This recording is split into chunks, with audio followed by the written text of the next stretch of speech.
More than a week into their fourth war, Israel and the Hamas militant group already face allegations of possible war crimes in Gaza. Israel says Hamas is using Palestinian civilians as human shields, while critics say Israel is using disproportionate force. Who's right? It's hard to say, especially in the fog of battle. The firing of hundreds of imprecise rockets into Israel by Hamas and other Palestinian groups is fairly clear-cut. International law prohibits targeting civilians or using indiscriminate force in civilian areas.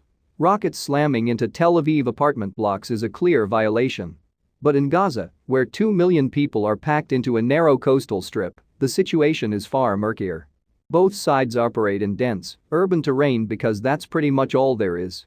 Because of the tight space and intense bombardments, there are few safe places for Gazans to go.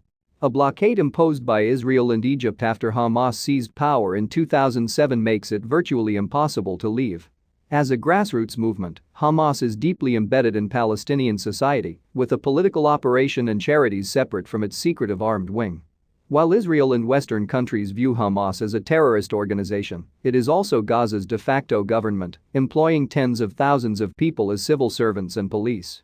So just being connected to Hamas doesn't mean someone is a combatant, and there are many in Gaza who oppose the group, and all are equally exposed with nowhere to run.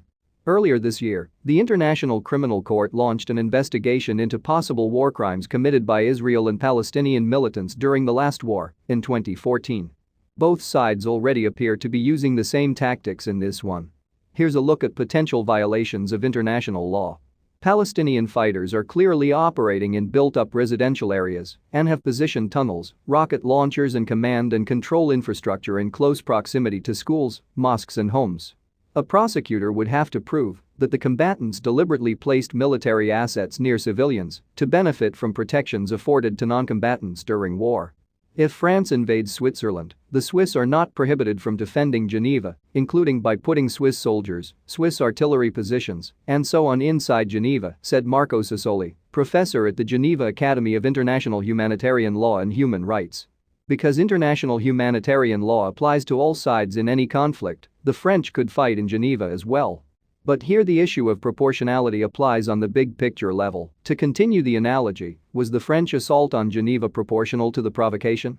Israel's critics often accuse it of the disproportionate use of force. They note that the undeclared nuclear power, with the region's most powerful military, is waging war on a militant group armed with little beyond long-range rockets, the majority of which are intercepted by Israel's anti-missile defenses. As in the past, the toll in the current conflict is dramatically lopsided, with at least 200 killed in Gaza, nearly half of them women and children, and 10 in Israel, all but one of them civilians. Israel argues it has the right to eliminate the threat from rockets, including command infrastructure connected to it. It says it makes every effort to avoid harming civilians, including by warning them ahead of some strikes. But Sassoli said that in past conflicts, Israel had a quite large concept of what is a legitimate military objective.